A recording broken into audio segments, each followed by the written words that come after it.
pada sampai saat ini kita masih diberikan kesehatan baik fisik maupun mental dan diberikan beberapa kenikmatan baik nikmat Islam dan nikmat hidup yang panjang. Salawat dan salam mari kita limpahkan kepada junjungan kita Nabi besar Muhammad SAW.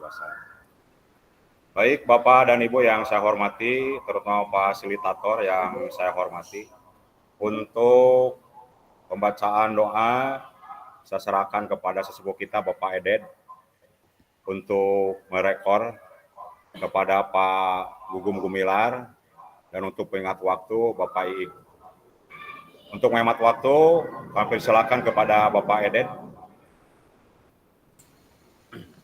Terima kasih. Alhamdulillahirrahmanirrahim. Terima kasih yang saya hormati Bapak Fasilitator. Sebelum kita mulai kegiatan ini, marilah kita berdoa. Mudah-mudahan apa yang kita lakukan hari ini mendapatkan ridho dari Allah, mendapatkan berkah. Untuk itu, marilah kita bersama-sama berdoa menurut kebiasaan dan keyakinan masing-masing. Dan kita mulai dengan membaca bismillah. Mangga, bismillahirrahmanirrahim. Demikian mudah-mudahan kegiatan ini bisa lebih lancar lagi ke depannya. Terima kasih kepada Bapak Eded yang telah memimpin doanya. Untuk acara selanjutnya dengan sepenuhnya waktu saya persilakan kepada Bapak Fasilitator. Baik, terima kasih Bapak Ibu atas waktunya. Kita mulai saja, izin share screen.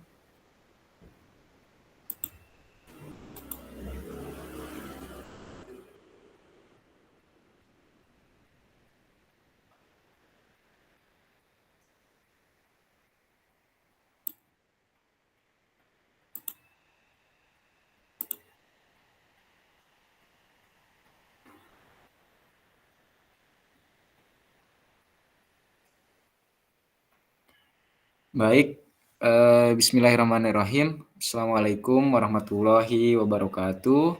Waalaikumsalam warahmatullahi wabarakatuh. Alhamdulillahirabbil alamin wa bihi nasta'in wa dina Muhammad wa ala alihi washabbihi ajmain amma ba'du. Alhamdulillah hari ini Bapak Ibu kita dapat bertemu kembali tatap maya keempat di modul 1.3 kaitan dengan pembelajaran PJOK yang berpusat pada peserta didik. Nah ini tujuan kita melakukan tatap maya kali ini yaitu untuk menguatkan pemahaman kita yang sudah Bapak Ibu lakukan, mungkin membaca kaitan dengan modul atau materi yang ada di dalam LMS seperti itu. Nah, di dalam modul ini yang pertama kaitan dengan pembelajaran SCL, Bapak Ibu, pembelajaran SCL, Student Center Learning, dan juga yang kedua pembahasannya kaitan dengan memahami karakteristik peserta didik. Dan yang ketiga juga pembelajaran berdiferensiasi. Mungkin Bapak Ibu sudah membaca dan berselancar di LMS-nya masing-masing seperti itu. Nah, saya ingatkan juga Bapak Ibu kaitan dengan tugas-tugas yang memang sudah Bapak Ibu upload, saya rasa sudah di-share, yang sudah dan yang belum tolong diperhatikan meskipun Bapak Ibu sibuk dengan kegiatannya di sekolah dan juga saat ini memang ada kegiatan yang juga sangat penting juga yang Bapak Ibu laksanakan kaitan dengan ada beberapa orang di kelas kita yang terpanggil PPG baik plotting 1, 2 ataupun 3. Mohon dikondisikan saja waktunya karena ambil saja skala prioritas Bapak Ibu, skala prioritas yang mana misalkan yang urgent, yang penting didahulukan, silahkan. Boleh izin di Gmeet juga 3 kali ya Bapak Ibu, silahkan Bapak Ibu manfaatkan hal tersebut ya, meskipun di sela-sela kesibukan seperti itu. Dan alhamdulillah tugas-tugas Bapak Ibu saya sudah nilai, saya sudah terima juga. Mungkin ada komentar-komentar dari saya, silahkan dilihat oleh Bapak Ibu, mohon izin Bapak Ibu senior kaitan dengan komentar yang memang kurang berkenan dari saya. Mohon dimaklum saja seperti itu. Selanjutnya kesepakatan bersama Bapak Ibu, ini kesepakatan bersama sama halnya seperti pertemuan-pertemuan kita ke belakang, menyalakan kamera dari awal sampai akhir kecuali memang ada izin ke belakang atau ada tamu atau seperti apa. Yang selanjutnya mematikan mikrofon ketika memang tidak sedang berbicara. Yang ketiga hadir seutuhnya. Yang keempat menghargai waktu bersama. Yang kelima memaksimalkan fitur chat yang ada di Gmeet ini. Yang selanjutnya klik raise hand sebelum bertanya, dan juga yang terakhir gangguan teknis adalah hal yang wajar seperti halnya pertemuan kita ke belakang. Semoga di pertemuan keempat kali ini tetap maya kita kali ini tidak ada gangguan baik dari Bapak Ibu ataupun saya sendiri selaku fasilitator yang ditugaskan oleh BBGP seperti itu. Selanjutnya tujuan sesi, Ibu dan Bapak diharapkan mampu yang pertama memahami konsep pembelajaran PJOK yang berpusat pada peserta didik. Nah, ini Bapak Ibu diharapkan setelah modul ini dipahami oleh Bapak Ibu, dibaca atau mungkin sekarang elaborasi pemahaman di Gmeet, Bapak Ibu mampu memahami konsep pembelajaran PJOK yang berpusat pada peserta didik. Ya. Yang kedua, memahami minat peserta didik sesuai dengan karakteristik bidang jasmani, sosial, emosional, dan mental sesuai dengan usianya. Kan di dalam poin yang kedua itu memang ada batas-batas umur ya Bapak Ibu, dari mulai TK ketika kita mengajar bertemu dengan anak-anak TK, SD seperti itu, dengan usia yang memang berbeda-beda seperti itu, ada kelas atas, kelas bawah, dan juga SMP, SMA. Ya, Bapak Ibu harus betul-betul memahami karakteristik bidang jasmani, sosial, emosional, dan mental. Tentu saja ketika kita dihadapkan dengan siswa SD atau TK, beda halnya dengan kita bertemu atau ngajar dengan siswa SMA. Seperti itu, kaitan dengan bidang jasmani, sosial, emosional, dan juga mental. Yang ketiga, menganalisis studi kasus kegiatan pembelajaran PJOK yang berdiferensiasi. Nah, ini sudah disentil juga oleh saya kaitan dengan pembelajaran berdiferensiasi. Saya lupa di pertemuan berapa, mungkin Bapak Ibu sudah membaca juga kaitan dengan pembelajaran yang berdiferensiasi itu seperti apa, seperti itu. Selanjutnya, agendanya ada 4. Yang pertama, melakukan role play pembelajaran PJOK. Nanti kita akan berbagi peran Bapak Ibu. Saya selaku mungkin guru atau memfasilitasi belajar Bapak Ibu untuk melakukan satu kegiatan olahraga. Bapak Ibu nanti berkelompok 2 orang seperti itu untuk melaksanakan kegiatan dan menghitung denyut nadi Bapak Ibu sebelum dan sesudah melaksanakan kegiatan role play seperti itu. Selanjutnya, mengasosiasi aktivitas pembelajaran dengan puzzle aktivitas. Yang ketiga, mencocokkan tabel karakteristik perkembangan peserta didik sesuai dengan usianya. Nah, ini nanti kita akan belajar mencocokkan tabel karakteristik perkembangan peserta didik sesuai dengan usianya. Apakah di usia SD, misalkan usia SMP, SMA, dan yang lain-lain seperti itu. Selanjutnya yang keempat, menganalisis kegiatan pembelajaran PJOK berdiferensiasi. Nah, itu agendanya Bapak Ibu. Selanjutnya, agenda kita sama halnya dengan minggu kemarin, kita laksanakan selama 2 JP, 1 JP-nya 45 menit, 90 menit, mohon maaf, seperti halnya biasa, 5 menit pembukaan, pengingat kesepakatan bersama, pemaparan tujuan sesi, dan penjelasan agenda kegiatan. 30 menit aktivitas role play, bermain peran pembelajaran yang berpusat pada peserta didik. 15 menit menuliskan peran guru dan peran peserta didik dalam pembelajaran SCL di Jamboard. Nanti saya akan arahkan juga seperti biasanya, arahkan ke link Jamboard. Bapak Ibu mengisi link Jamboard yang sudah biasa Bapak Ibu mungkin udah beberapa pertemuan, 2 pertemuan bergelut dengan Jamboard. Selanjutnya 10 menit aktivitas kedua, menelaah berbagai macam karakteristik perkembangan peserta didik dari berbagai jenis usia. Yang selanjutnya 10 menit mencocokkan tabel karakteristik bidang jasmani, sosial, emosional, mental dengan usia anak. 15 menit aktivitas 3, analisis contoh pembelajaran berdiferensiasi di modul 1.3. 5 menit terakhir penutup, refleksi, dan foto bersama. Semoga agenda yang akan kita laksanakan selama 90 menit ke depan berjalan dengan lancar dan tanpa ada gangguan apapun, dan Bapak Ibu dapat mengambil pelajaran-pelajaran yang hasil dari pertemuan kita kali ini. Amin.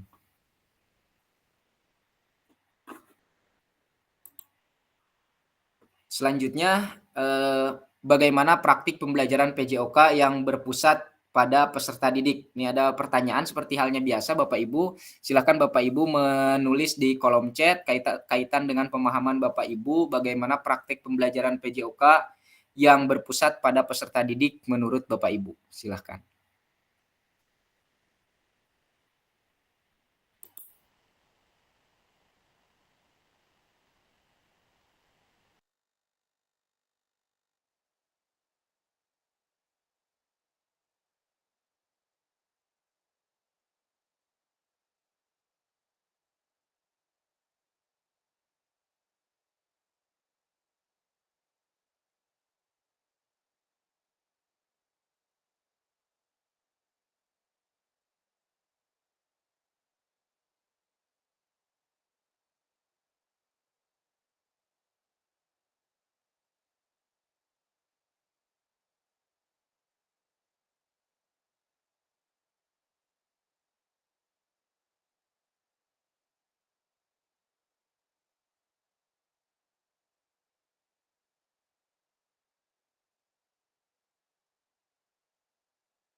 Mungkin ada yang berkenan langsung menyampaikan kaitan dengan pemahaman praktik pembelajaran PJOK yang berpusat pada peserta didik.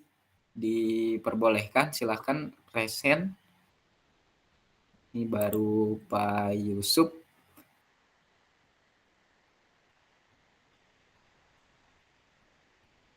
Iya, sudah sampai. Yang lainnya.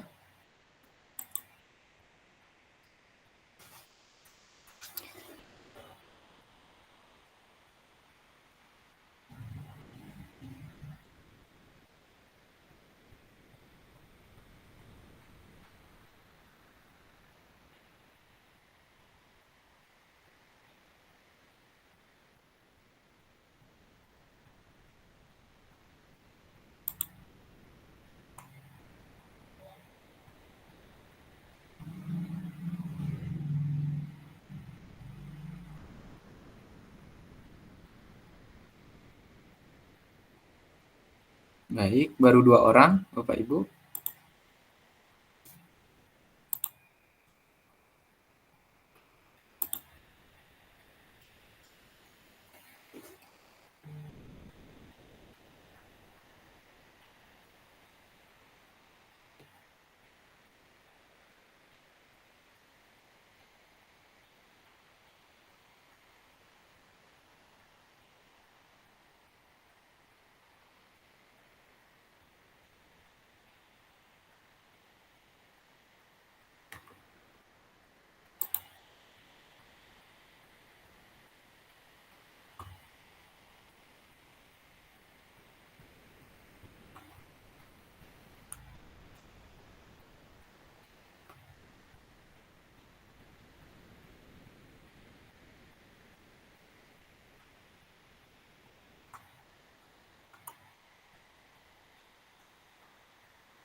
Baru 6 orang Bapak Ibu.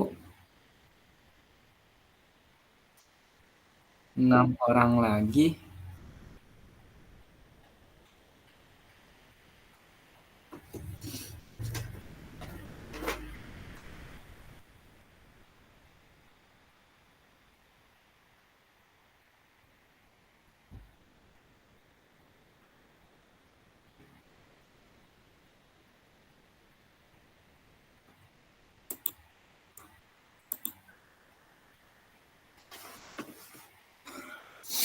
Mungkin ada yang mau raise hand kaitan dengan pembelajaran yang Bapak Ibu lakukan di sekolah.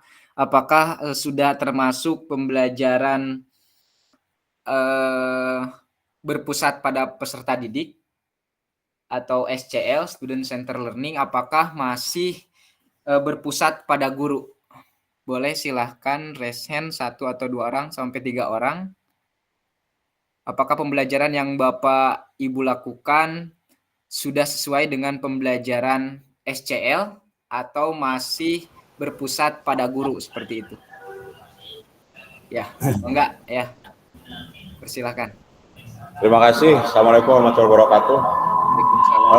Sebenarnya secara tidak langsung saya pribadi setelah membaca modul ini, apa yang saya ajarkan pada setiap pertemuan dengan siswa secara tidak langsung sudah menggunakan SCL gitu, sebagian besar. Hanya setelah membaca modul ini, ada kekurangan bagi diri saya sendiri, itu menurut pendapat saya. Yang pertama, saya masih menggunakan metode komando apabila siswa prosesnya kurang yang diharapkan sesuai dengan tujuan pembelajaran. Tapi hampir 80% secara tidak langsung saya sudah melaksanakan dengan metode SCL. Itu Pak, terima kasih.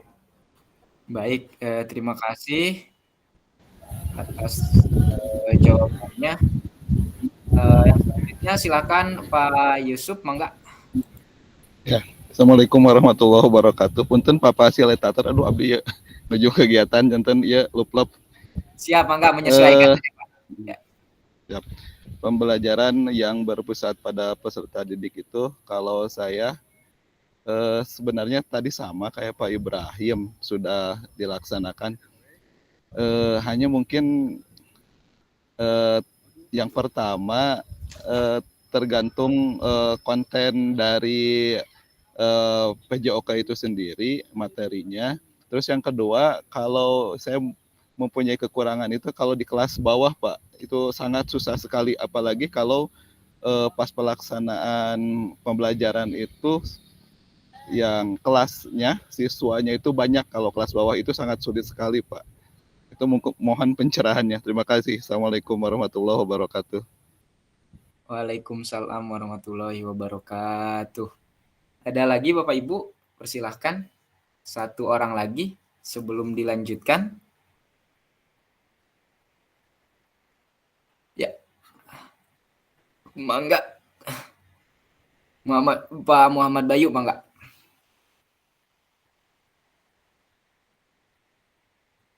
Dipersilahkan. Halo, Assalamualaikum warahmatullahi wabarakatuh. Waalaikumsalam warahmatullahi wabarakatuh. Pertama-tama mohon maaf kepada Bapak, Ibu, dan juga Bapak Fasilitator, saya telat tadi Pak. Ya, untuk menjawab praktik pembelajaran PBJOK yang berpusat pada peserta didik, sejauh ini saya itu melakukan biasanya dalam 2 metode Pak. Biasanya suka dilakukan diferensiasi dan juga based learning, problem based learning gitu ya. Contohnya saja yang kemarin, diferensiasi itu dalam servis bawa bola voli, saya selalu membedakan dulu gitu Pak, yang sudah terbiasa servis sama yang baru belajar dari SMP-nya, bahkan sudah ngobrol ke saya itu gak pernah ikut olahraga. Nah itu di sini itu perlu bimbingan atau mungkin pendekatan yang khusus bagi yang baru belajar gitu. Yang base learning-nya sendiri itu yang passing bawah ini, jadi dari anak untuk anak, kemudian kan dilakukan sebagian besarnya itu dicontohkan sama anak juga gitu. Jadi kalau sama anak sama temennya, sudah bisa apa ya, legowo gitu, bisa nggak kagok. Kalau sama guru itu kadang suka takut Pak, ada rasa takut, mungkin ada rasa grogi gitu ya, dan sebagainya. Begitu saja sih Pak menurut saya. Terima kasih. Baik, terima kasih Pak Bayu kan dengan jawabannya. Terima kasih, izin menanggapi kaitan dengan dari tanggapan dari Bapak Ibu. Kaitan memang betul, saya rasa Bapak Ibu sudah mulai menerapkan pembelajaran student center learning yang berpusat pada peserta didik. Memang kita diharuskan untuk saat ini, apalagi maju ke abad 21 yang memang kita bergelut dengan teknologi, apalagi usia SMP dan usia SMA, ya seperti itu. Yang dikatakan oleh Pak Yusuf tadi memang betul. Saya pun mungkin di SMP atau di SMA tidak menemukan hal tersebut, ya, kecuali di materi-materi tertentu seperti itu. Tapi saya rasa tidak akan terlalu banyak kesulitan karena mereka akan bisa menyesuaikan ketika kita menerapkan pembelajaran yang berpusat pada murid atau pembelajaran berdiferensiasi yang mampu kita mengelola emosi, mengetahui tingkat kebugaran jasmani mereka seperti apa, mereka akan mampu menyesuaikan. Beda halnya dengan ketika yang Pak Yusuf katakan bahwa saya pun merasakan hal tersebut ketika dihadapkan dengan kelas bawah. Siswa saat ini saya hampir 44 siswa Pak, satu kelas. 44 siswa satu kelas untuk kelas 1. Memang betul sekali pembelajaran yang berpusat pada murid itu kesulitan saya terapkan di kelas bawah. Kelas bawah itu kelas 1, kelas 2 dan juga kelas 3. Apalagi yang siswanya banyak seperti itu. Dan memang di modul ini atau memang kita harus pahami juga bahwa pembelajaran SCL ini tidak semena-mena langsung mampu BIM Salabim bisa diterapkan oleh kita ke siswa baik SD, SMP, SMA. Mungkin siswa SMP pun ada adaptasi, tapi mungkin tidak akan terlalu lama seperti itu. Untuk SD kelas bawah dan juga kelas atas perlu menyesuaikan lebih seperti itu. Nanti mereka sudah, misalkan saya sendiri atau Pak Yusuf ataupun Bapak Ibu yang di jenjang SD menerapkan pembelajaran SCL ini bertahap Bapak Ibu, kaitan dengan harus diperhatikannya ketika kita menerapkan pembelajaran berdiferensiasi itu kaitan dengan yang dikatakan oleh Pak Bayu tadi, ya. Apakah misalkan kata Pak Bayu tadi siswa tersebut kan udah melakukan asesmen, berarti asesmen awal ya Pak Bayu ya. Asesmen awal, siswa itu ada yang memang belum sama sekali pegang bola voli, ada yang memang sering, ada yang memang kadang-kadang mungkin seperti itu. Nah, memang kita harus mampu menerapkan pembelajaran yang berpusat pada peserta didik dan berupa juga pembelajaran berdiferensiasi, baik konten, proses, dan juga produk. Dan harus diperhatikan juga di pembelajaran berdiferensiasi itu ada yang namanya intratas dan intertas, ya Bapak Ibu. Nah, Bapak Ibu mungkin sudah membaca intratas dan intertas seperti itu. Nanti kita bahas lebih dalam. Selanjutnya ada tambahan lagi mungkin Bapak Ibu? Cukup atau dilanjutkan? Lanjut Pak. Siap. Dilanjut aja lah Pak. Nah ini sebelum menjawab pertanyaan, mari bayangkan sejenak beberapa hal yang mungkin terjadi di kelas kita atau di sekolah kita ketika kita mengajar, Bapak Ibu selaku guru olahraga. Apakah saat ini kita lebih banyak suara peluit sebagai perintah gerak daripada suara guru saat pembelajaran? Apakah kita banyak niup peluit untuk melakukan perintah, mereka bisa bergerak sendiri gitu ya? Apakah memang saat pembelajaran semua gerakan peserta didik harus sesuai dengan komando dari kita selaku guru? Silakan renungkan oleh Bapak Ibu, boleh langsung dijawab oleh Bapak Ibu, boleh di kolom chat silahkan.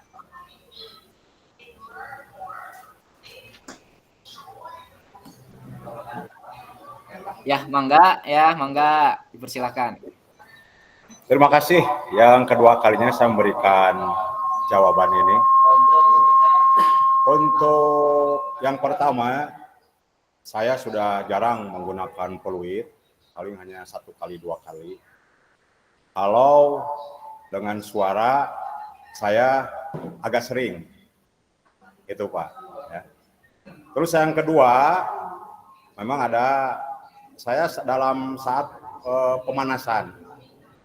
Jadi saya dalam saat pemanasan masih melakukan siswa tersebut harus betul-betul gerakannya maksimal gitu Pak.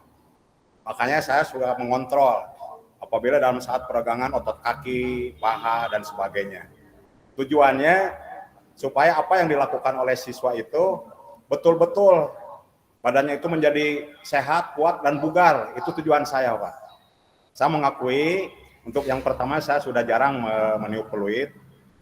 Untuk suara saya masih agak sering lah. Nah yang kedua saya masih seperti itu Pak.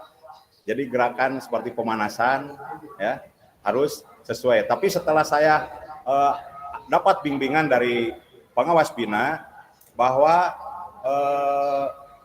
istilahnya dikembalikan kepada kodrat siswa tersebut. Seperti saya sekarang di dalam mengajar, baik itu permainan, senam, dan sebagainya, tidak dituntut untuk siswa itu bisa sesuai dengan yang diinginkan itu Pak. Seperti mengguling ke depan itu. Saya kalau dulu-dulu siswa harus betul-betul bisa melakukan gerakan guling teman dengan baik. Dari mulai penempatan tangan, penempatan tekuk, sampai mengguling dan mendarat gitu. Tapi setelah saya mendengar dan membaca pada kurikulum Merdeka mengajar bahwa pembelajaran disesuaikan dengan kodrat siswa tersebut. Akhirnya walaupun ada yang mengguling ke samping, saya biarkan saja. Jadi menurut saya, mungkin dia bisanya seperti itu. Itu Pak, terima kasih. Baik, terima kasih atas tanggapannya. Kaitan dengan betul sekali, kaitan dengan pembelajaran yang memang Bapak Ibu alami di sekolah, kita harus sadar betul bahwa mungkin ada di sebagian Bapak Ibu semua masih mempraktikkan pembelajaran yang memang gerak si siswa harus sesuai dengan perintah kita selaku guru, seperti itu. Ya memang Bapak Ibu, perlu Bapak Ibu ketahui di sini kita diarahkan untuk si siswa itu peka terhadap satu tujuan pelajaran yang akan mereka lakukan, dan juga mungkin materi pelajaran yang akan mereka lakukan bersama kita selaku guru. Nah, memang betul-betul harus dipahami oleh siswa sehingga si siswa itu akan peka dengan sendirinya. Kita tidak terlalu banyak memberikan komando ya dalam materi pembelajaran SCL ini. Kita dituntut untuk membiasakan siswa untuk mandiri seperti itu. Nah, adapun memang ketika kita masih menerapkan komando di dalam kegiatan pembelajaran kita seperti itu memang hal yang biasa ketika memang kita belum terbiasa seperti itu. Nanti ketika memang kita sudah terbiasa dalam metode pembelajaran SCL terhadap siswa, maka pembelajaran yang berpusat pada guru itu akan pelan-pelan hilang seperti itu Bapak Ibu. Nah, itu Bapak Ibu mungkin kaitan dengan kebiasaan kita selaku guru PJOK di sekolah seperti itu. Lanjut Bapak Ibu. Ini ada satu video Bapak Ibu. Kita putar terlebih dahulu videonya.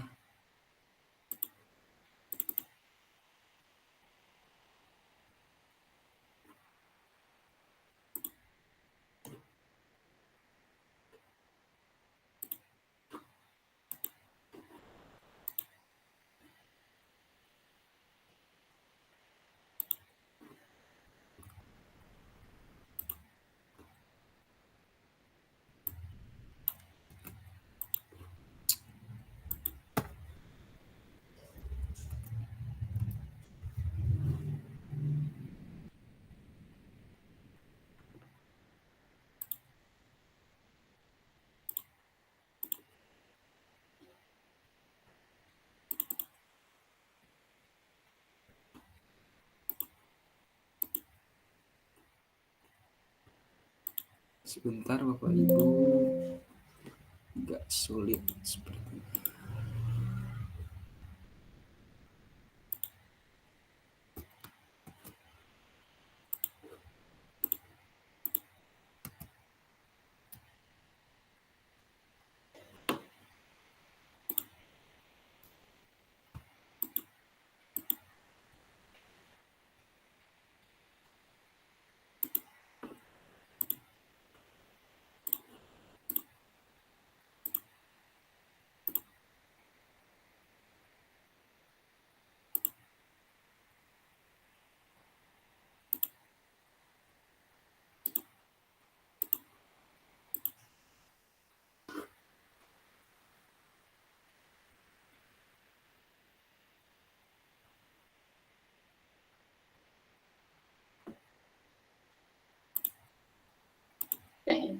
And we know from all of the research that when students are empowered to make decisions, they thrive.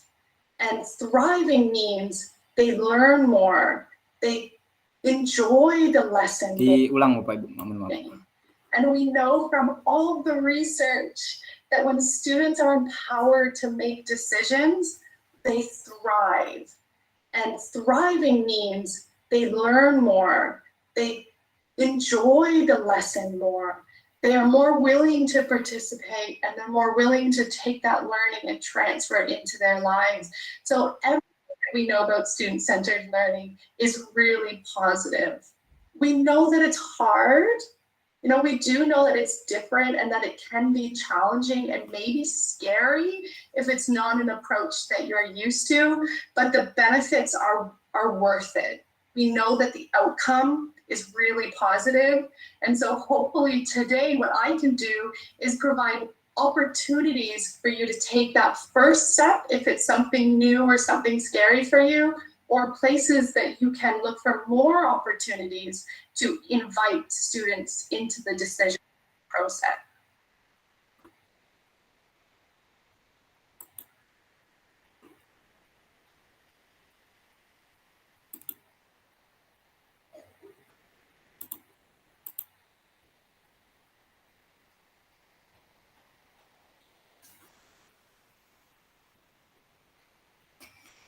Di video yang Bapak Ibu lihat, apa suaranya terdengar barusan Bapak Ibu? Mohon maaf. Jelas kok. Terdengar. Tulisannya juga jelas. Terdengar Pak. Siap. Untuk di video yang mungkin Bapak Ibu lihat dan juga bisa menyimpulkan kaitan dengan beberapa penelitian kaitan dengan metode pembelajaran berpusat pada peserta didik, itu memang betul-betul mampu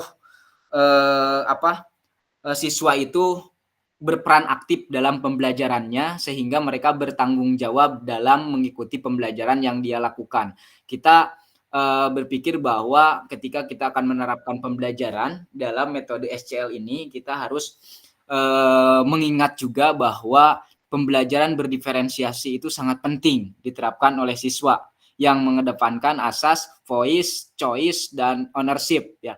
Suara, mungkin pilihan, dan juga tanggung jawab siswa ketika melakukan pembelajaran. Jangan sampai kita mengedepankan asas kita sendiri, kemauan kita sendiri. Anak harus mampu melakukan ini, padahal si siswa tersebut yang dikatakan oleh Pak Bayu tadi melalui asesmen awal yang dilakukan, si siswa tersebut baru kenal dengan bola voli seperti itu. Memang betul-betul pembelajaran SCL ini benar-benar positif untuk kita selaku guru. Satu, mungkin kita pun tidak terlalu capek dalam melaksanakan pembelajaran yang dilakukan terhadap siswa atau disampaikan terhadap siswa, dan siswa sangat berperan aktif dalam pembelajaran yang dilakukan seperti itu, dan juga tanggung jawab mereka dalam mengikuti pembelajaran atas dasar dirinya sendiri, bukan motivasi ekstrinsik tapi motivasi intrinsik yang mereka miliki ketika mengikuti pembelajaran dengan kita, seperti itu. Selanjutnya, mari melakukan aktivitas role of play berikut.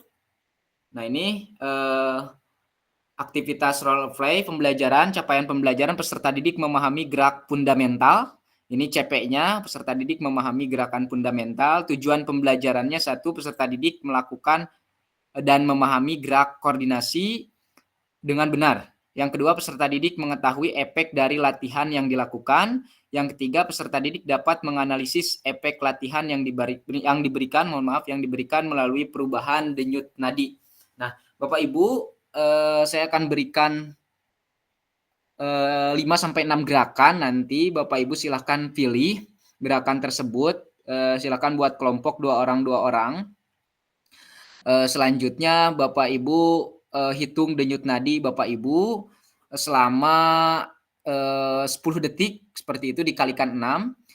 Asesmennya di sini melakukan self per assessment efek latihan yang telah dilakukan, melakukan analisis efek latihan yang diberikan melalui perubahan denyut nadi. Nah, ini perubahan denyut nadi efeknya dari apa, seperti itu.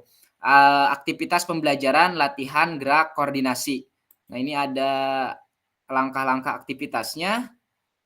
Fasilitator membagi peserta secara berpasangan berdasarkan nomor urut 1 dengan 2, 3 dengan 4, dan seterusnya.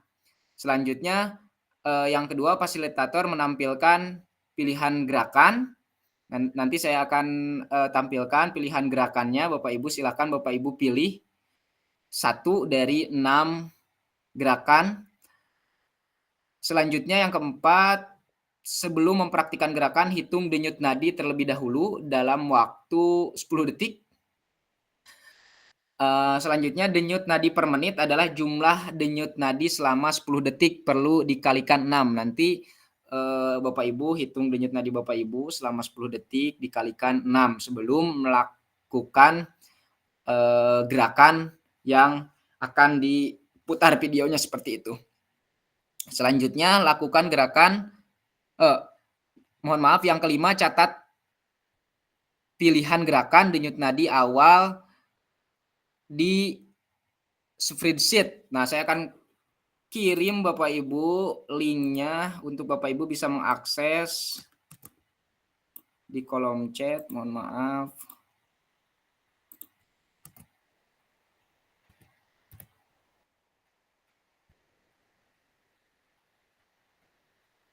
Lakukan gerakan yang dipilih secara bergantian dengan pasangan berpasangan saat satu mempraktikkan, yang lainnya mengamati. Nah, berarti yang satu mempraktikkan, yang satunya mengamati, dan memastikan gerakan pasangannya benar atau sesuai dengan contoh, seperti itu. Yang ketujuh, peserta yang mempraktikkan kemudian menghitung denyut nadi akhir dan menuliskan di link yang sudah saya berikan. Nah, itu nanti sudah Bapak Ibu melakukan gerakan, dipilih 1 sampai dengan 6 gerakan yang mana Bapak Ibu menghitung denyut nadi kembali setelah melakukan gerakan bersama pasangannya. Tugas pasangannya adalah mengkoreksi gerakannya apakah sudah betul atau masih ada kekurangan, seperti itu. Yang ke-8, kemudian peserta melakukan secara bergantian seperti yang dilakukan peserta sebelumnya. Nah, itu secara bergantian Bapak Ibu. Nah, ini untuk tabelnya yang ada di link yang sudah saya berikan. Yang pertama, namanya saya sudah masukkan Bapak Ibu. Gerakannya Bapak Ibu tinggal pilih, klik aja gerakannya nomor berapa, denyut nadi awal sebelum melakukannya berapa, denyut nadi akhirnya, umpan balik untuk teman sekelompok kita. Seperti itu, apakah sudah sesuai, apakah belum, seperti itu. Selanjutnya, ini gerakannya yang pertama, gerakan kombinasi membungkuk dan menekuk. Silakan Bapak Ibu pilih dari 5 gerakan ini. Yang kedua, jumping jack. Yang ketiga, lari di tempat. Yang keempat, gerakan silang tangan menyentuh jari kaki. Yang kelima, loncat di tempat. Nah, ini untuk videonya. Sebentar.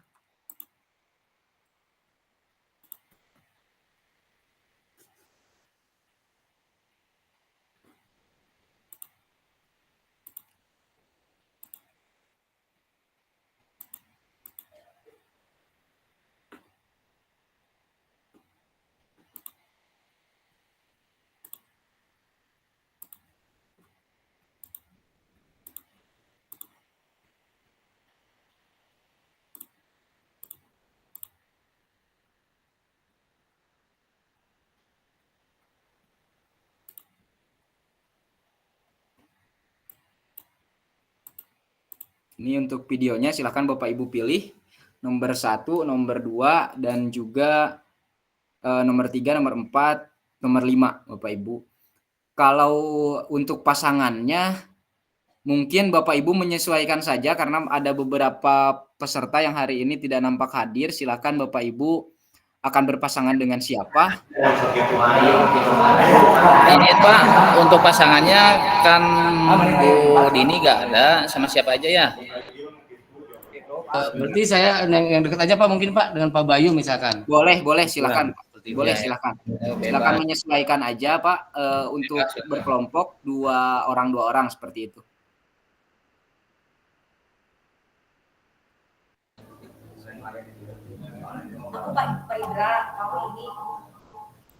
Saya dengan Bu Silmi. Mangga.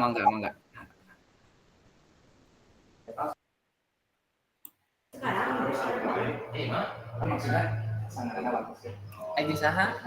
Oh, ini dia.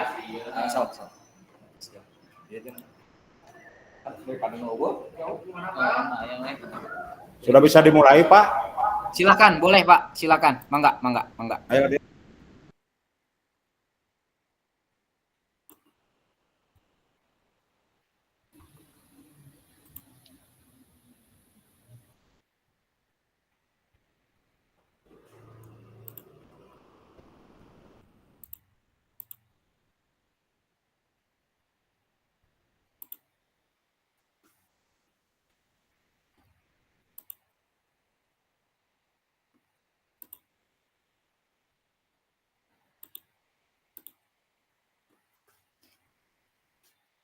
Silakan Bapak Ibu, waktunya kita 30 menit. Saya batasi deh 25 menit karena waktu kelihatannya.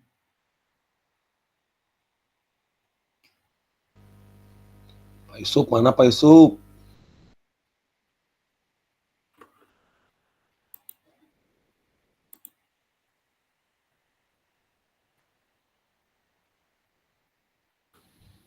Dia jeung Sagi. Ustad, mangga, pada gerakan mana? Ayo jeung urang ayo. Jokol.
Bapak Ibu mohon maaf langsung dikalikan 6 saja.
Silakan Bapak Ibu untuk diisi umpan baliknya. Apakah gerakan dari teman sekelompoknya, atau rekan Bapak Ibu yang barusan sudah sesuai gerakannya dengan yang memang ada di contoh, atau ada masukan atau ada arahan lebih gitu, kaitan dengan gerakan yang sudah dilakukan.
Tinggal 4 orang lagi Bapak Ibu untuk umpan baliknya. Izin Pak Gum. Ya, enggak Pengen lihat tadi nomor gerakannya nomor berapa ya, takut salah. boleh, enggak. Bro.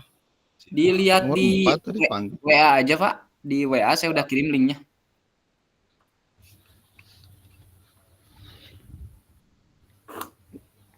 Nomor opatnya Nomor 4. ganti.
Tinggal yang Pak Yusuf yang belum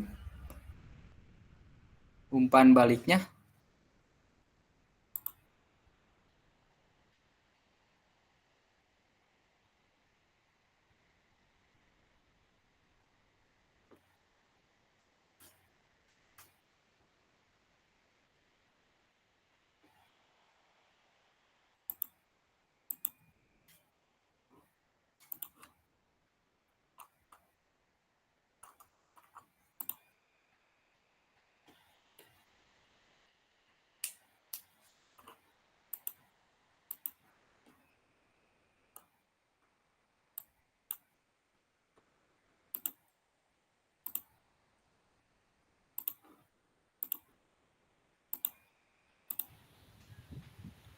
Umpan baliknya dikirim ke Bapak ya, gitu. Di Di Word bentuknya. di link yang sudah saya sematkan di Kolom kolom chat. di link yang tadi. Ya, mangga. Mungkin rekan dari kelompok Pak Yusuf tadi boleh mengomentari gerakan yang dilakukan oleh Pak Yusuf di link tersebut. Dah beres Pak, aman. Beres Pak Anggi? Udah, sok Pak Yusuf komen.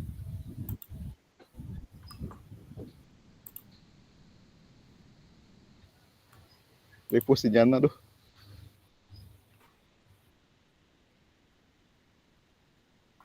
Bacakan emang kalau tadi di paling tuliskan itu.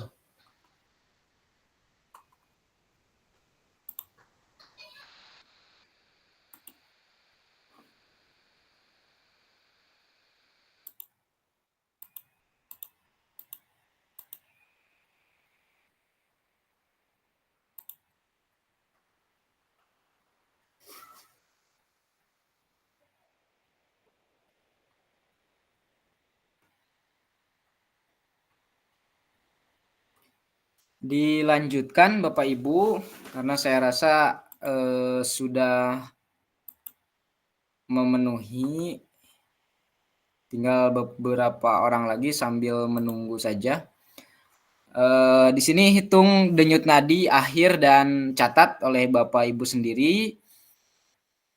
Ini sudah dilakukan oleh Bapak Ibu. Selanjutnya apakah semua sudah bergantian melakukan gerakan dan observasi? Mungkin sudah ya Bapak Ibu. Lanjut, mari melakukan umpan balik. Bapak atau Ibu dapat memberikan umpan balik mengenai gerakan yang dilakukan oleh pasangannya di link yang sudah saya berikan tadi. Ini sudah.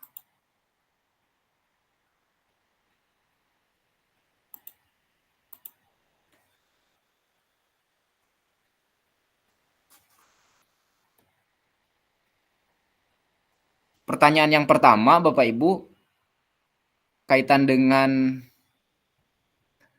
berbagi peran kita atau role play. Bapak Ibu kan ditugaskan menjadi peserta ya, atau peserta didik lah, katakan saya menjadi fasilitator Bapak Ibu atau guru di sini. Ini berbagi peran. Ada pertanyaan.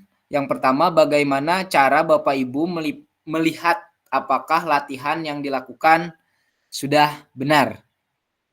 Mungkin ada satu atau dua orang yang boleh menyampaikan, silahkan, kaitan dengan pertanyaan nomor 1.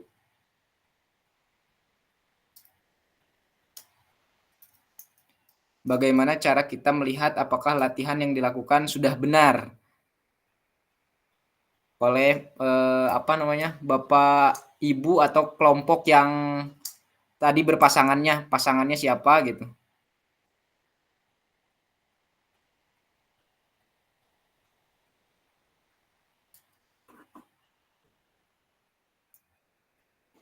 Pak Anggi, ketika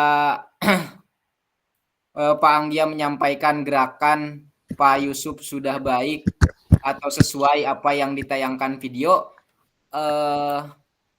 melihatnya dari mana, Bu? Pak Anggi? Pak Anggi ya, mangga. Izin menjawab, Pak.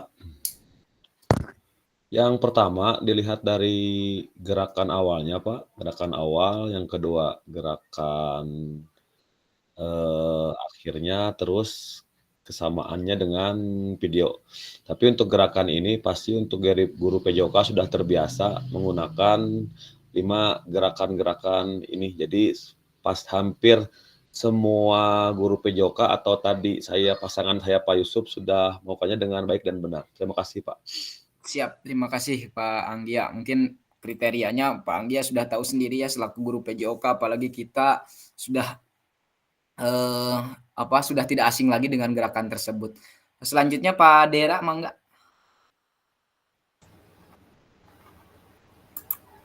Assalamualaikum warahmatullahi wabarakatuh.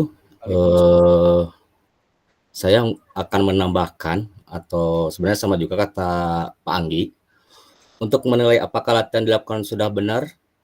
Menurut saya yang kita lihat, yang pertama adalah teknik yang tepat, yang kedua adalah tingkatan kenyamanan melakukan gerakan, yang ketiga adalah pencapaian tujuan bentuk latihannya kemana, yang kelima otomatis dari nadi pasti akan ada detak jantung, yang keenam adalah variasi latihannya, yang terakhir adalah umpan balik dari pelatih atau teman kita sendiri.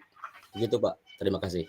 Baik, terima kasih jawaban yang lengkap dari Pak Dera. Saya rasa Mungkin Bapak Ibu yang lain juga sudah paham kaitan dengan bagaimana cara menilai atau kriteria penilaian Bapak Ibu yang sudah dilakukan ke pasangannya seperti itu. Lanjut Bapak Ibu, adakah efek yang Bapak Ibu rasakan dari latihan yang telah dilakukan? Efek tersebut mengindikasikan apa? Seperti itu. Ini ada 2 pertanyaan, silahkan boleh Bapak Ibu yang lain raise hand kaitan dengan pertanyaan nomor 2 dan nomor 3. Mangga. Ya, enggak, ya, silakan. Terima kasih. Untuk pertanyaan kedua, adakah efek yang Bapak berasakan dari latihan yang dilakukan? Ada Pak, saya merasakan saya gerakan yang kedua itu lari di tempat. Dengan gerakan tersebut, saya merasakan peredaran darah yang tadinya lemah menjadi lebih cepat lagi, lebih enak, dan juga gerakan kaki lebih ringan gitu Pak. Ya. Yang kedua, efek tersebut mengindikasikan apa ya? Berarti ada penambahan atau ada perubahan dari yang tadinya badan dingin setelah dilakukan gerakan tersebut menjadi agak panas gitu Pak. Ya sekian, terima kasih. Ya, baik, terima kasih atas tanggapannya. Selanjutnya ada Bapak Ibu yang lain. Silahkan 1 orang lagi mungkin menambahkan kaitan pertanyaan nomor 2 dan nomor 3.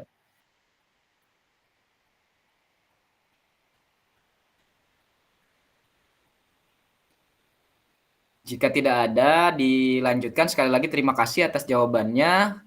Atas jawaban nomor 2 dan nomor 3. Dilanjut pertanyaan nomor 4. Menurut Bapak Ibu, apa yang mempengaruhi denyut nadi Bapak Ibu sebelum dan setelah latihan? Ini pertanyaan nomor 4, mangga dipersilahkan. Apa yang mempengaruhi denyut nadi Bapak Ibu sebelum, sesudah melakukan latihan atau gerakan yang Bapak Ibu pilih tadi?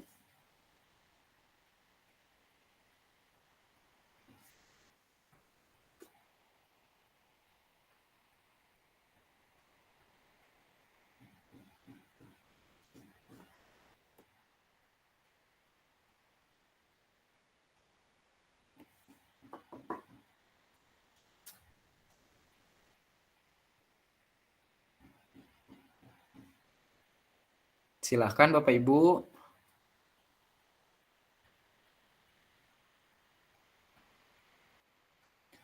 Ya, mangga Pak Bayu, dipersilahkan. Ya, izin menjawab Pak. Saya itu sebelum melakukan gerakan itu memang sudah dicek denyut nadi sekitar 11 ya, berarti 66 tuh. Di sini ada pengaruh, ternyata setelah saya melakukan gerakan itu menjadi 90, artinya di situ ada percepatan gerakan nadinya Pak. Setelah saya melakukan gerakan nomor 4 dengan Pak Edet. Mungkin itu saja dari saya. Baik, terima kasih Pak Bayu. Selanjutnya ada jawaban dari yang lain. Kita saling menguatkan saja Bapak Ibu.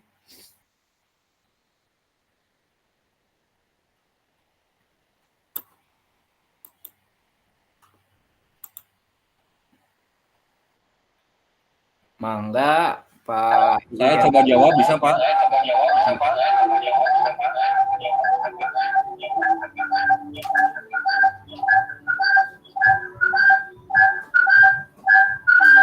Mangga Pak Erik. Mangga. Assalamualaikum Pak, izin menambahkan. Menurut saya yang mempengaruhi denyut nadi itu dari, ada suaranya nggak Pak? Iya, jelas. Dilanjutkan. Menurut saya yang mempengaruhi denyut nadi itu dari aktivitas fisik Pak. Kita melakukan pemanasan kayak barusan seperti kayak jumping jack atau yang lainnya, itu mempengaruhi denyut nadi kita sesudah dan sebelum. Ya, saya rasa cukup Pak. Ya, Terima kasih. baik. Terima kasih Pak Iik Erika atas tanggapannya. Selanjutnya Bapak Ibu, Pak Sidik, Pak, Ya, boleh mangga, menambahkan? mangga boleh silakan Pak Sidik, mangga.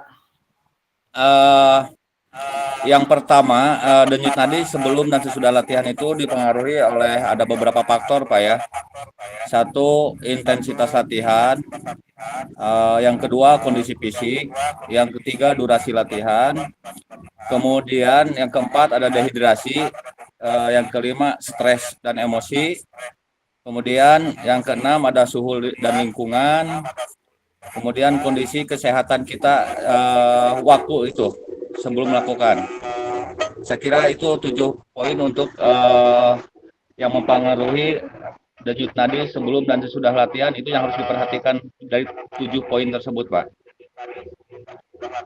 Baik.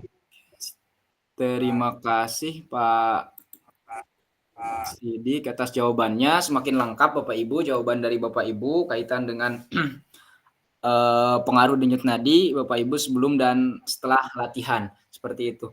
Selanjutnya Pak Eded, mangga dipersilahkan. Terima kasih ingin menjawab. Mungkin hanya menambahkan dari Pak Sidik ya. Salah satunya kalau saya pernah itu usia, termasuk usia, yang mungkin menambahkan usia. Usia juga sangat mempengaruhi denyut nadi sebelum dan setelah latihan. Mungkin saya menambahkan ya dari Pak Sidik mungkin. Terima kasih. Ya, terima kasih Pak Eded atas jawabannya. Memang betul dari jawaban Bapak Ibu semua kaitan dengan pertanyaan nomor 4 ini sudah lengkap Bapak Ibu ya. Bapak Ibu sudah mampu menjawab sesuai dengan tujuan pelajaran yang memang tadi sudah diutarakan kaitan dengan role play yang kita laksanakan saat ini. Seperti itu. Selanjutnya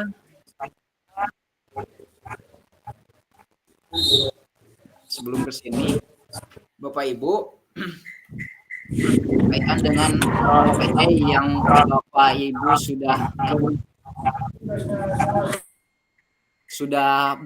Bapak Ibu sudah lakukan tadi. Saya bertugas sebagai fasilitator dan Bapak Ibu sebagai peserta. Apakah metode pembelajaran role play itu sudah termasuk pembelajaran yang berpusat pada peserta didik? Apakah sudah berdiferensiasi? Jika memang sudah berdiferensiasi, masuknya ke diferensiasi yang mana? Masuk ke diferensiasi konten kah, proses kah, atau produk seperti itu. Silakan Bapak Ibu boleh menjawab 1 atau 2 orang. Apakah kegiatan yang atau guru dan Bapak Ibu sebagai peserta didik, apakah sudah mengindikasikan pembelajaran yang berpusat pada peserta didik atau belum seperti itu?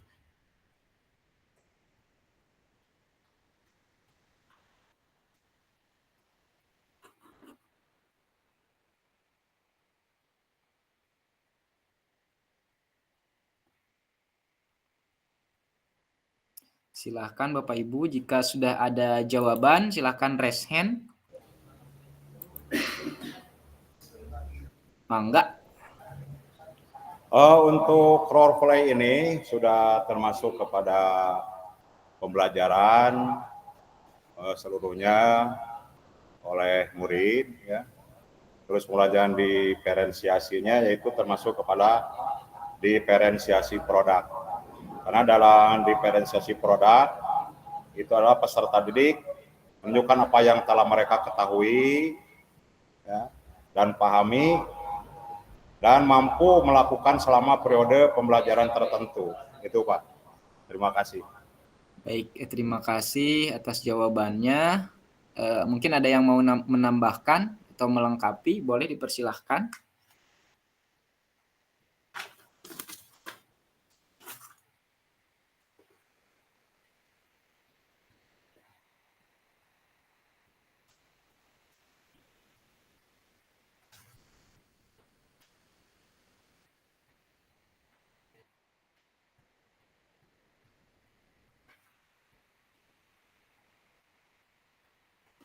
Apakah pembelajaran role play berbagi peran yang sudah kita laksanakan sudah termasuk pembelajaran yang berpusat pada peserta didik ataukah belum?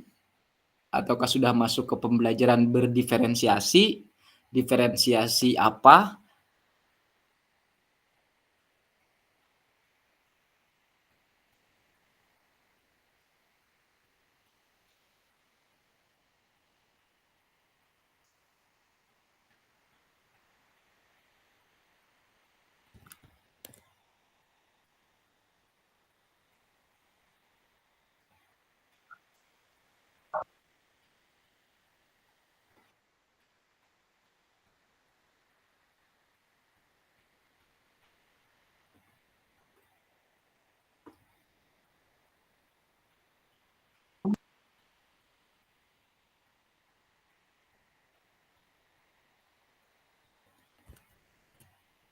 Silahkan Bapak Ibu, satu atau dua orang, mangga jika sudah memiliki jawaban dari pertanyaan tersebut, mangga Pak Bayu dipersilahkan menanggapi pertanyaannya. Mangga. Ya, izin menjawab. Untuk ini sudah termasuk apa belum? Saya rasa ini sudah termasuk. Saya dengan Pak Edet pun dari beberapa gerakan ini sudah dipilih dulu Pak sebelumnya. Gerakan satu, misalkannya saya tadi Pak gimana gerakan satu? Waduh, encok Pak Bayu, misalkan gitu ya. Nomor 2 kan udah, ya itu pun termasuk diferensiasi apa ya, seperti itu ya. Saya rasa ini sudah termasuk gitulah. Terima kasih. Baik, udah dikuatkan oleh Pak Bayu, memang betul pembelajaran yang dirancang ini atau role play ini termasuk ke pembelajaran yang sudah masuk ke pembelajaran yang berpusat pada peserta didik. Ketika memang kita akan menerapkan pembelajaran yang berpusat pada peserta didik, maka kita harus berpihak juga kepada peserta didik.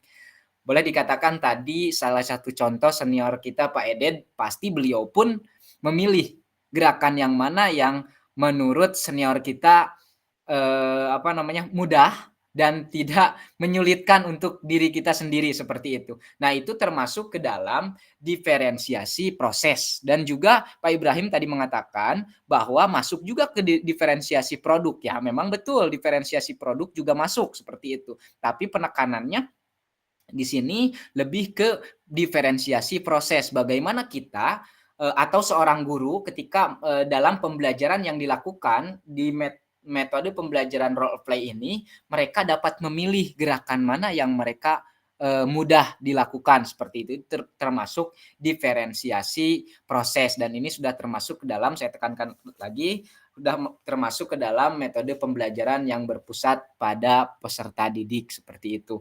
Nah, di tujuan pembelajaran pun tadi dikatakan bahwa peserta didik dapat memahami gerak fundamental. Nah, gerak fundamental. Nah, itu ada gerak yang memang sudah disiapkan 5 gerakan, dan itu memilih ya. Memilih. Pak Bayu tadi memilih gerakan misalkan nomor 1, nomor 2, nomor 4, nomor selanjutnya. Untuk tujuan pelajarannya melakukan dan memahami gerakan koordinasi dengan benar. Nah, ini untuk tujuan pelajarannya sudah tercapai saya rasa, kaitan dengan memahami gerakan koordinasi dengan benar. Tadi Pak Bayu dan Pak Anggia juga sudah melihat bahwa kesesuaian gerakan dari rekannya Pak Yusuf dan juga Pak senior kita Pak Edet mungkin bisa juga menganalisis gerakan, oh sudah baik, oh belum baik. Nah, itu tujuan pelajarannya sudah tercapai meskipun kita atau saya sendiri selaku guru yang bertugas sebagai guru tadi tidak terlalu banyak berbicara Bapak Ibu, tidak terlalu banyak mengeluarkan energi. Cukup anak saja yang memang bergerak mengetahui tujuan pelajaran atau tujuan akhir pelajaran yang mereka lakukan seperti itu.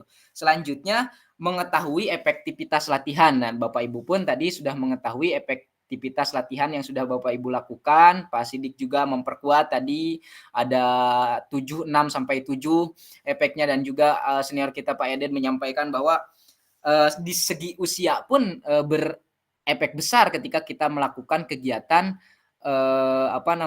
yang berhubungan dengan jantung dan paru-paru seperti itu terhadap denyut nadi kita. Yang selanjutnya, yang ketiga menganalisis melalui perubahan denyut nadi. Nah, Bapak Ibu sudah mengetahui juga bahwa perubahan denyut nadi awal sebelum melakukan kegiatan atau melakukan gerakan. Dan tadi ada yang 11, kata Pak Bayu 66, dan setelah melakukan gerakan jadi berapa. Nah, itu Bapak Ibu sudah mampu menganalisis perubahan denyut nadi yang terkait dengan perubahan denyut nadi jantung dan paru-paru seperti itu. Selanjutnya Bapak Ibu, ini ada pertanyaan. Saya akan share di di kolom chat. Pertanyaannya, mari kita merefleksikan bersama melalui pengalaman pada aktivitas role play tersebut, role play yang sudah kita lakukan. Menurut Bapak Ibu, apakah aktivitas yang dilakukan sudah menggambarkan pembelajaran PJOK yang berpusat pada peserta didik? Nah, ini pertanyaan yang barusan Bapak Ibu, silakan Bapak Ibu jawab sebagai bentuk laporan saya sendiri kaitan dengan Bapak Ibu sudah merefleksikan ya. Jadi kita pasti setelah materi atau di tengah-tengah materi kita diarahkan untuk merefleksi diri, merefleksi pembelajaran yang sudah kita lakukan. Nah, apakah ada masukan untuk perbaikan pembelajaran? Nah, ini ada 2 pertanyaan. 3 mungkin ya, ada kenapa di sini juga. Nah, ini tolong dijawab di link yang saya sematkan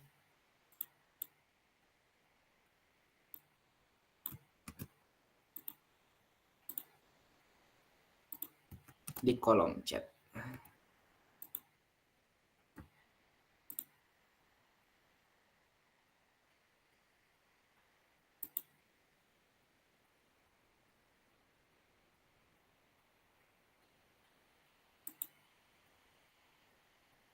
Ditulis nama dan jawabannya Bapak Ibu.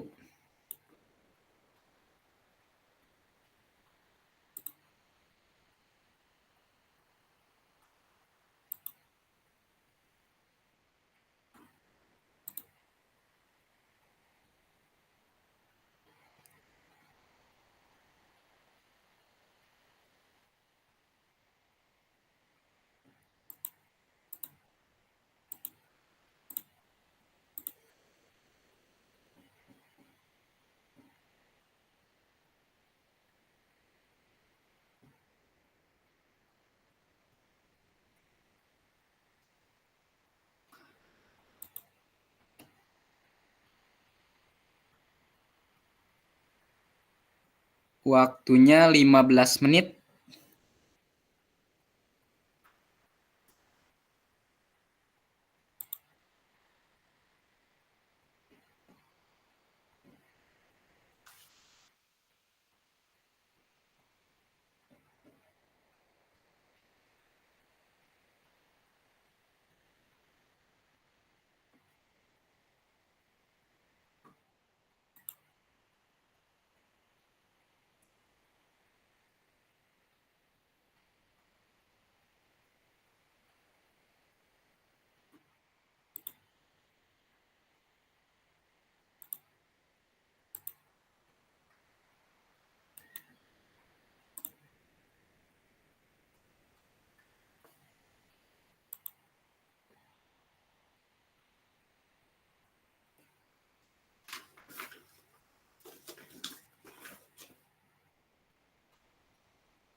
Jika Bapak Ibu kesulitan, tinggal ke sini saja Bapak Ibu, sticky note, klik langsung isi jawabannya, nama, langsung jawabannya. Ya, tinggal diisi aja, save langsung muncul di situ. Tinggal geser saja setelah Bapak Ibu menjawab seluruh pertanyaan.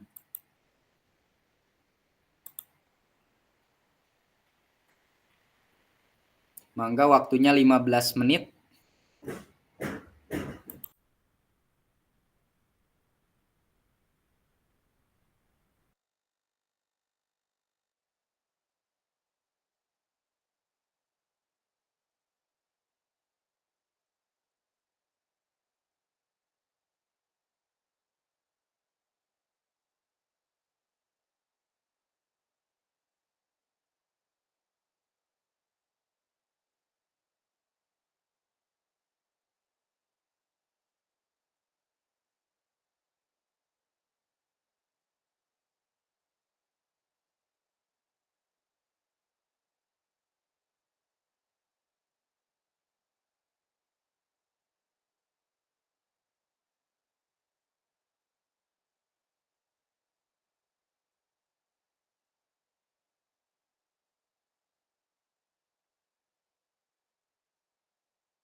Baik, Bapak Ibu, dilanjutkan saja untuk Jamboard yang memang Bapak Ibu isi, yang saya sudah sematkan di kolom chat. Silakan Bapak Ibu akses dan selesaikan nanti setelah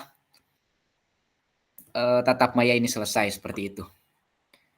Biar tidak menyita waktu, ini penjelasan kaitan dengan peran guru dan peserta didik dalam pembelajaran SCL.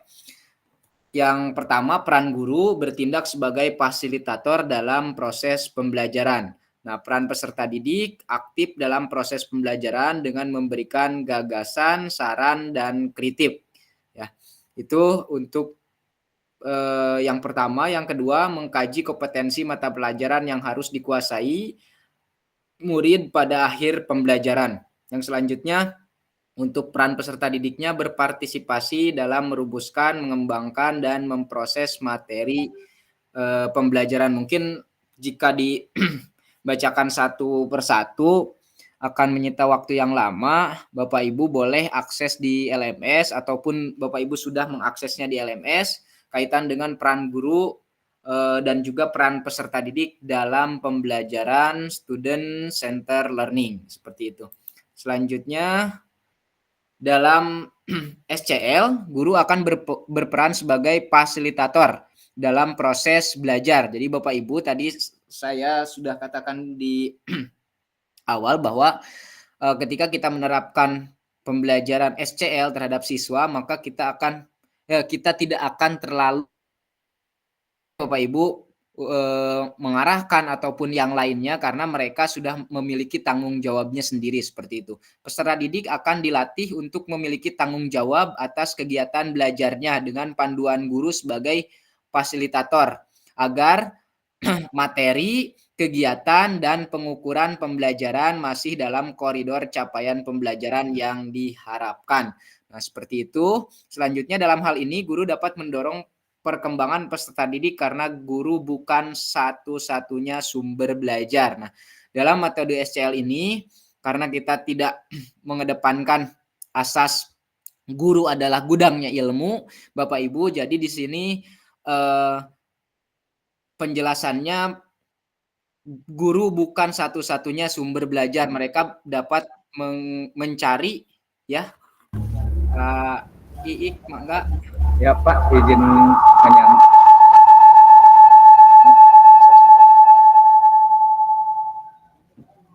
Izin Pak, waktunya udah habis. Siap, kita percepat.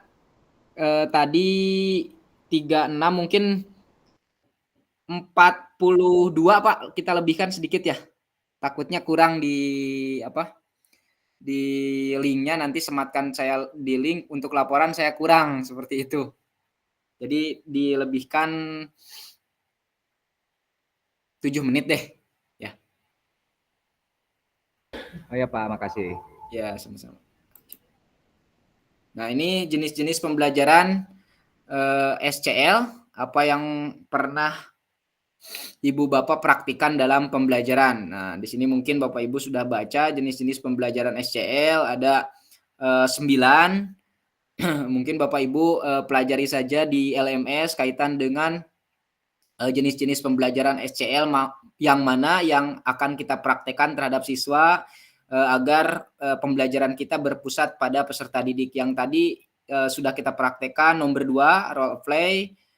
Ya, Bapak Ibu, selanjutnya aktivitas karakteristik perkembangan peserta didik. Nah, ini memahami karakteristik dan minat anak.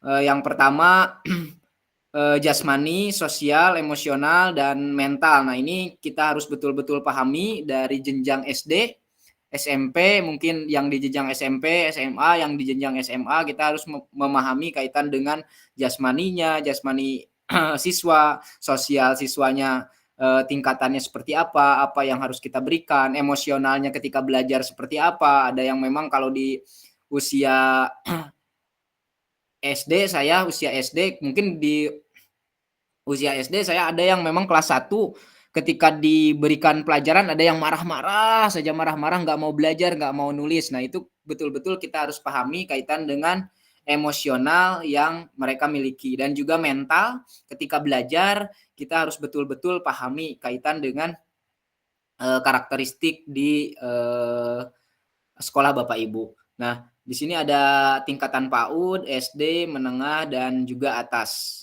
Nah, itu Bapak Ibu.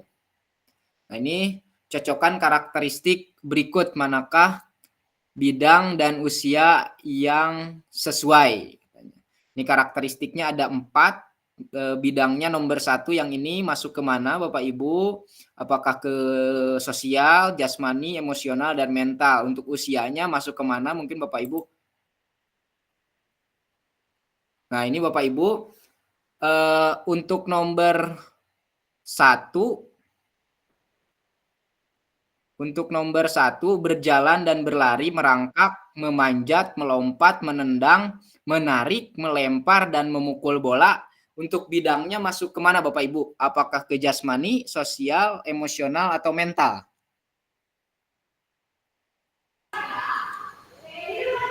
Ke jasmani, Pak. Oh, jasmani, Pak. Ya, saya kira jasmani. Jasmani, Pak. Pak Ibrahim mau menambahkan? Ke jasmani, Pak, masuknya. Ya, kita lihat apakah betul ke jasmani. Ya, betul.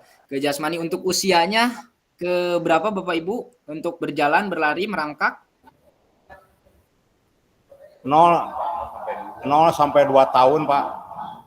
0 sampai 2 tahun. Kita lihat apakah betul. Oh, ke bidang dulu katanya. Oh, diarahinnya ke bidang dulu. Oh, ini udah jawabannya nomor 2 sudah. Ke bidang dulu, mohon maaf. Ke bidang dulu, mohon maaf Bapak Ibu. Selanjutnya nomor 3, kalau nomor 2 sudah jelas ada tanda panahnya, sosial. Mohon maaf Bapak Ibu. Yang ketiga, mereka mulai mengalami emosi yang lebih intens seperti keramahan, kesedihan. Ini masuk ke mana Bapak Ibu? Emosional, mental kah? Emosional. Emosional. Emosional. Ya, betul, emosional. Yang ini sudah jelas ke mental. Ke mental. Nah, ini untuk jasmani tadi dikatakan masuk ke 0 sampai 2 tahun. Apakah betul? Ya, betul. Untuk sosialnya ini nomor 2 masuk ke mana Bapak Ibu? Sosial. 5 sampai 6, Pak. 5 sampai 6. Apakah betul? Betul sekali. 2 juta rupiah. Selanjutnya untuk emosional ini masuk ke usia berapa, rentan berapa Bapak Ibu? 6-12 tahun, Pak. Bisa. 6-12 tahun, betul. Ini 2 juta lagi, ini udah 4 juta. Door price. Lanjut, yang terakhir masuk ke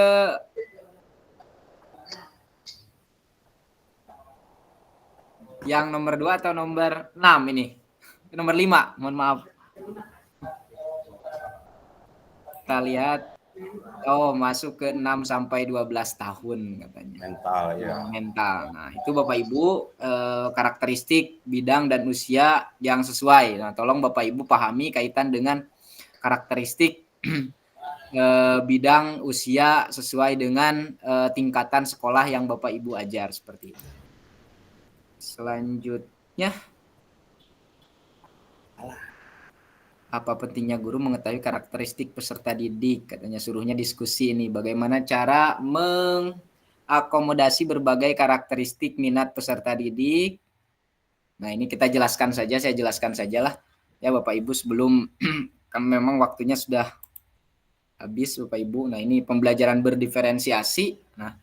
Nah, di pembelajaran berdiferensiasi ini yang mungkin Bapak Ibu sudah mengetahui, tadi Pak Bayu sudah mengatakan bahwa pembelajaran berdiferensiasi sama halnya dengan pembelajaran SCL, yaitu berpusat pada peserta didik Bapak Ibu.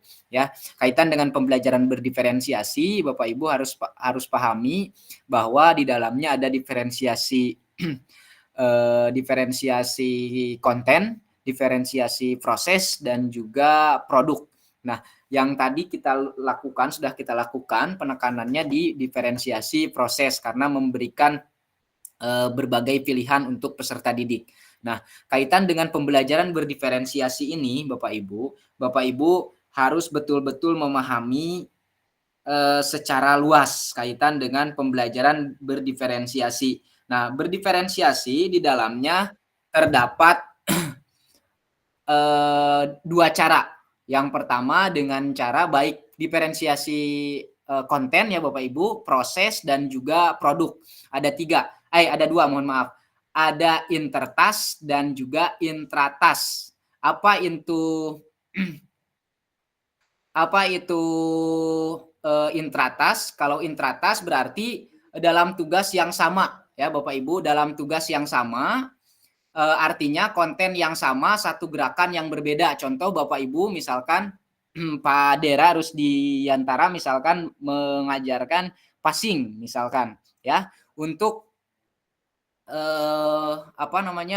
cara intratas, Pak Dera akan menerapkan passing yang memang gerakannya sama tapi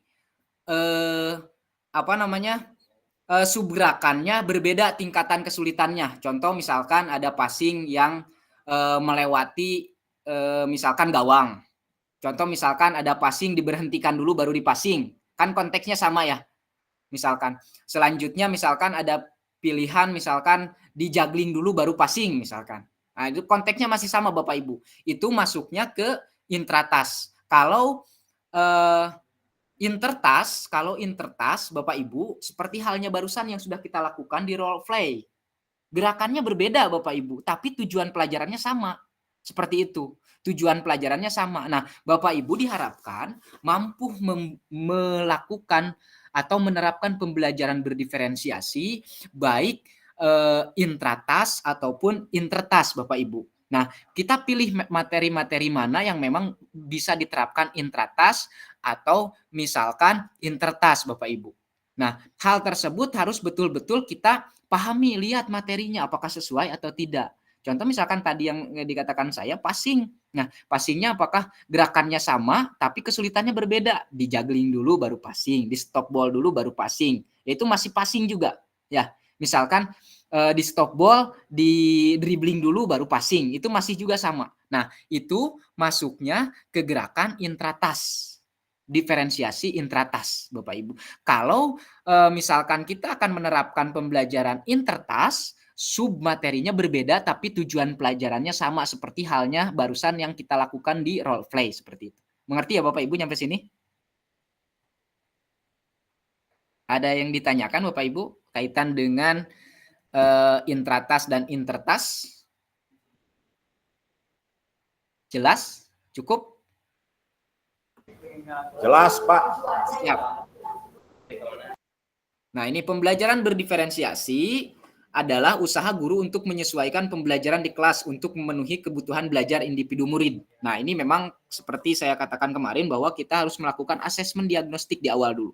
Ya, yang dilakukan oleh Pak Bayu tadi sangat betul bahwa melihat dulu karakteristik siswa. Oh, ada yang memang belum sama sekali memegang bola voli. Kita harus kasih dulu misalkan bola plastik atau misalkan balon terlebih dahulu agar menyesuaikan nanti peserta didik tersebut. Ada yang memang sudah mahir langsung diberikan bola voli, bisa langsung gitu menerapkan. Nah, itu pun perlu dilakukan pembelajaran berdiferensiasi atau asesmen diagnostik yang kita lakukan seperti itu. Jangan sampai kita di awal menyamaratakan kemampuan peserta didik ketika kita akan melaksanakan pembelajaran Bapak Ibu.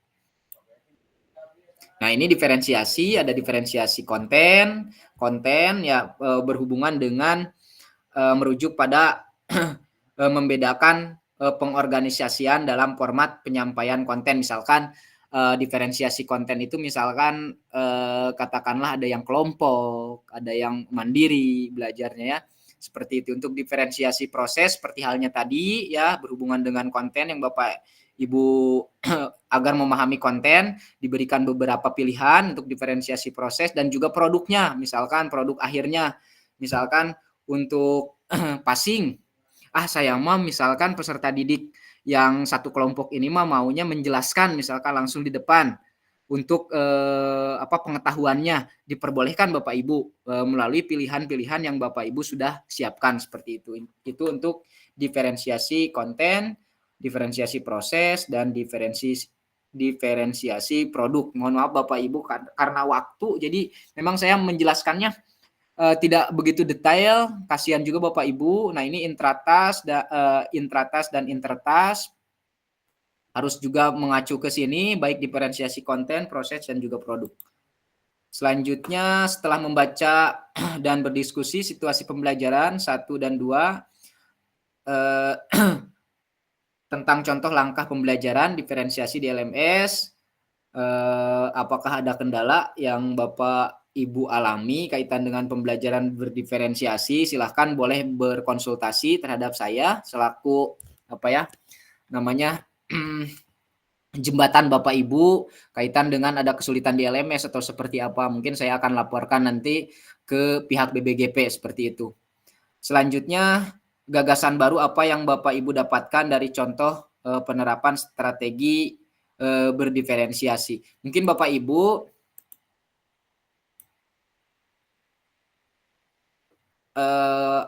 ada sebelum diakhiri sesi ini, mungkin kita merefleksi bersama-sama. Ada 1 sampai 3 orang yang memang menyampaikan kaitan dengan hasil pembelajaran yang sudah kita lakukan hari ini. Silakan boleh Bapak Ibu, apa yang Bapak Ibu dapatkan di materi Tatap Maya keempat kali ini. Boleh dipersilakan siapapun sebelum kita akhiri.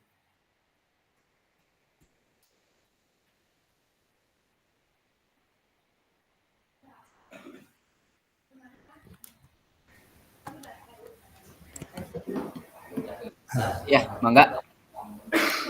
Alhamdulillah setelah belajar pada kegiatan hari ini, saya sangat berterima kasih sekali karena sudah menambah wawasan ya untuk mempraktekkan di sekolah saya mengenai pembelajaran SCL, berdiferensiasi, dan yang lainnya. Ya. Yang tadinya saya masih melakukan pembelajaran itu seperti yang dulu-dulu hanya secara tidak langsung. Pada saat pertemuan pertama, sesi pertama tadi, saya sudah katakan bahwa dalam 85% secara tidak langsung saya sudah melakukan pembelajaran metode SCL dan berdiferensiasi. Tapi dengan ditambah lagi pembelajaran pada hari ini, maka bertambah lagi ilmu saya untuk melakukan pembelajaran yang lebih baik lagi. Terima kasih. Baik, terima kasih sudah merefleksi senior kita. Selanjutnya ada mungkin 1 orang lagi. Silahkan.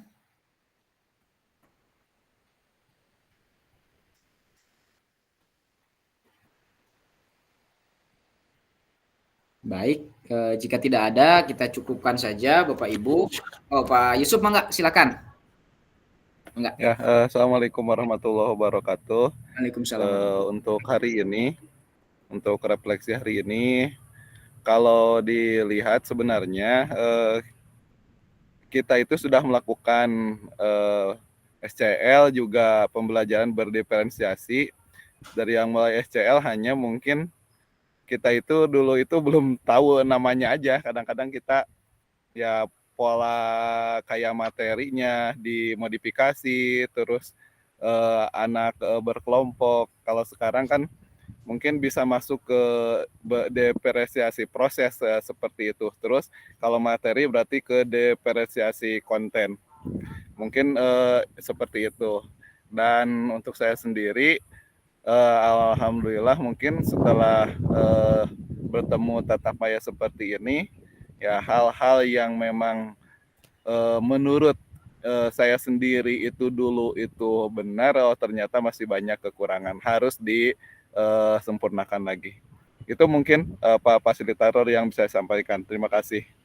Baik, terima kasih atas waktunya Bapak Ibu. Terima kasih Pak Yusuf atas refleksinya. Memang betul, saya rasa pembelajaran SCL dan diferensiasi itu Bapak Ibu sudah menerapkan, meskipun tidak semua, tidak seluruhnya Bapak Ibu, karena memang Bapak Ibu perlu betul-betul memahami teori atau bahasa Latin yang memang ada di pembelajaran dengan SCL ataupun berdiferensiasi. Nah, seperti itu.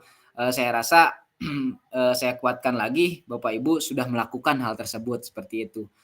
Nah, selanjutnya Bapak Ibu, saya ucapkan terima kasih atas waktunya hari ini. Semoga kita diberikan kesehatan Bapak Ibu, agar Bapak Ibu bisa melaksanakan kegiatan baik di sekolah, kegiatan PKG, diseminasi PKG PJOK, dan juga Bapak Ibu yang melaksanakan hari ini dipanggil untuk plotting PPG baik tahap 2, tahap 1 ataupun tahap 3. Semoga dipermudah semuanya. Sekali lagi ucapan terima kasih. Semoga kita sehat selalu dan bisa bertatap maya lagi di tanggal 21 September. 21 September itu hanya 1 JP Bapak Ibu. Itu saja mungkin yang bisa saya sampaikan. Kurang lebihnya saya mohon maaf. Wabillahi taufiq wal hidayah. Wassalamualaikum warahmatullahi wabarakatuh. Silahkan untuk Waalaikumsalam warahmatullahi wabarakatuh. ditutup. Sudah ditutup, mungkin ada sesi foto dulu. Silahkan itu. Pak Edet, silahkan untuk mengakhiri ini dengan doa. Baik, rekan-rekan peserta, mudah-mudahan pertemuan kali ini benar-benar menjadi bahan acuan untuk perubahan kita di masa depan. Untuk kegiatan ini kita tutup aja dengan bersama kita membaca Alhamdulillah Rabbil Alamin. Demikian, terima kasih. Alhamdulillahirabbil alamin. Selanjutnya mungkin sesi foto Bapak Ibu. Silahkan untuk bergaya sajalah boleh. 1, 2,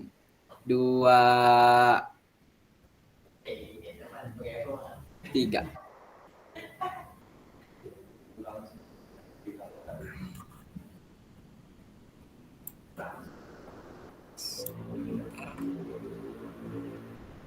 Sudah, Pak? Sudah, satu kali lagi.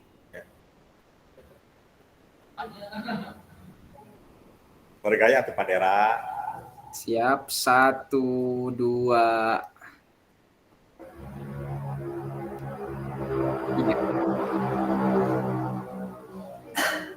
Ya, terima kasih Bapak Ibu atas waktunya. Silakan dilanjut aktivitas yang lain, Mangga. Ya, terima kasih kepada fasilitator yang telah berikan materinya pada hari ini.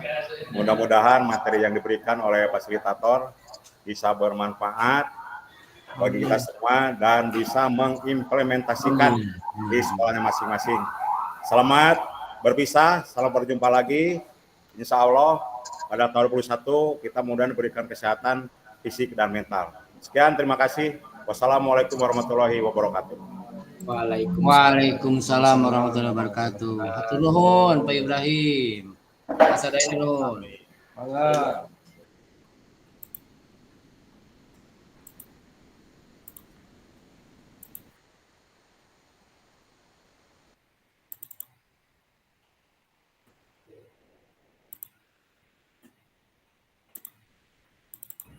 Ya, di mana itu ya?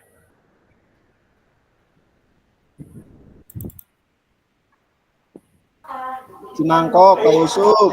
Cimangkok, Meriung. Kita berkolaborasi dengan rekan-rekan yang lain Meriung. Kita Pak Sidik, aduh, teh. Ribu ya sinyalnya doh. Gelap. Iwan kemana? Sukabumi gelap. Ya, kita pamit.